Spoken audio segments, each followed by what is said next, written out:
Sherlock Holmes has been and will be modernized for a modern audience.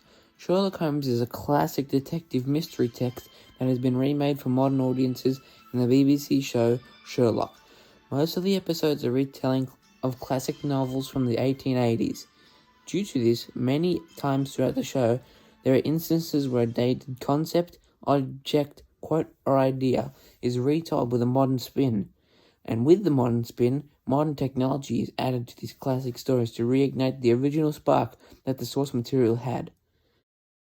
Multimodal media greatly influences written text and assists in reimagining plot lines of classic texts. Through this, we can see an increased interest in revisiting old media, reigniting new interests in the source material. An example of this is right at the beginning of the very first episode of Sherlock. When we first see John Watson, he wakes up in a cold sweat having war flashbacks. While these happen, half of his face is covered by a shadow, never fully revealing his face. The shadow hides the dark side of Watson that misses the war. Without it, his life has gotten boring. Nothing happens to me. At around 16 minutes into the first episode, the Sherlock theme song plays as Sherlock gets excited over a recent murder. Brilliant! Yes!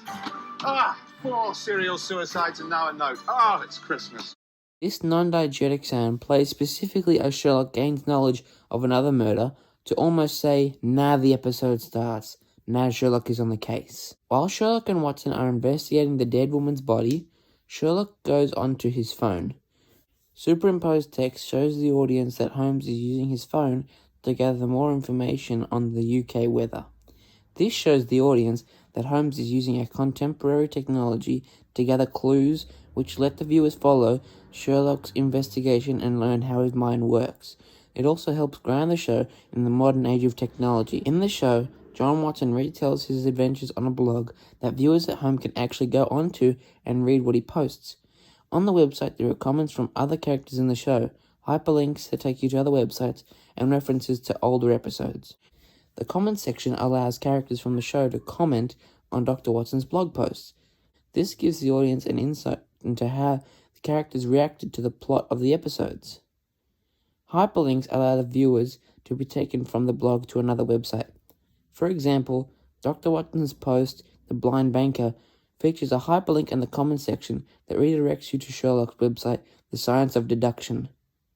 A reference to a previous episode is found in Quick Update. The previous post is Watson telling us about the Great Game. Multimodal media helps bring modern technology into classical stories. Without it, Sherlock would just be an old story retold with new actors. Traditional crime fiction conventions are updated for modern audiences. With a retelling of the story comes the reimagining of moments. Things that previously would not be shown in a book can be shown in a TV show. I'll be focusing on the third episode of Sherlock, The Great Game.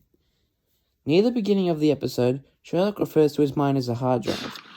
Listen, this is my hard drive, and it only makes sense to put things in there that are useful. This is a reference to the originally written novel A Study in Pink, in which Sherlock refers to his mind as an attic. This was done to recontextualize the original comment made by Sherlock. Constantly throughout the episode, there are numbers ticking down, starting from 9 and ending at 1. This ties into the episode's plot, as Sherlock only has a certain amount of hours to complete the cases.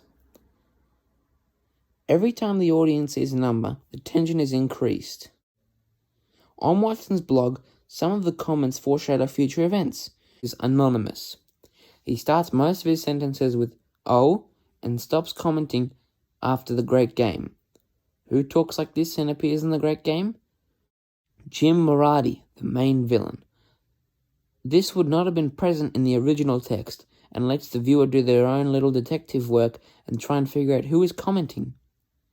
Near the top of John Watson's blog, there is a section of photos showing where he has gone to on his adventures. This gives the viewer an insight into what Dr. Watson does in his spare time. It is also important, as in the original text, the reader would have to imagine where Sherlock and Watson went on their adventures, but now we can actually see where they're going. Objectively, the best part of the blog, the audience gets to see an extreme in-depth perspective from Watson. The show Sherlock is all about Sherlock, but the blog is all about Dr. Watson. During the Great Game, Watson is taken hostage by Moriarty, and we see Sherlock discover him. But in Watson's blog, we get to see the lead-up to the event. Traditional crime fiction conventions are updated for a modern audience. Sherlock is the classic Sherlock Holmes story, with a sprinkle of modern technology and conventions thrown in. These small changes help the modern audience understand and relate to the plotline of the story. Through multimodal media, the traditional conventions come to life and engage audiences to this day. A clever approach and concept. With Sherlock's retelling comes story plots being modernized and key concepts being reimagined. The show's retained its conventional storytelling methods while modifying it enough to keep the audience engaged, entertained, and on their toes. Dr. Watson's blog is a perfect tie-in website that lets readers in on what the show's characters are going through off-screen. Sherlock successfully unites the two concepts and reignites old texts into new texts for the modern audience. Thanks for watching.